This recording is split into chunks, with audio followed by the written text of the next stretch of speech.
সেউজী বননিৰ সুৰীয়া গীত।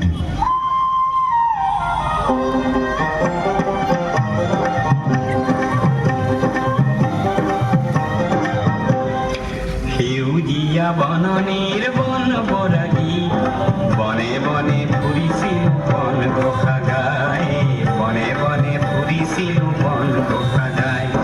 বগা কয় বগলীয়ে বগা বগা পাখিৰে বিচিছিল বগা বগা চোঁৱৰ বোলাই।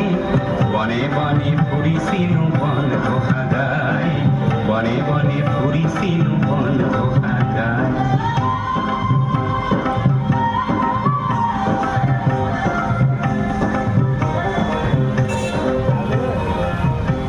সেয়াই প্ৰকৃতি। আমাৰ সুৰ সৈনিকসকল ক্ষান্ত হৈ থকা নাই মৌন। সদায় গীতেৰে জাগ্ৰত কৰি ৰাখিছে সুৰ সৈনিকসকলে সংৰক্ষণ বাহিনী, যিয়ে পৰিৱেশ সংৰক্ষণত অৰিহণা যোগায়। কত যে কৰিম বৃক্ষৰ গুণৰ বৰ্ণন। আচল কথা হ'ল মাটি আৰু পানী নহলে থাকিবনে জীৱন। বৃক্ষই কৰে মাটি আৰু পানী সংৰক্ষণ।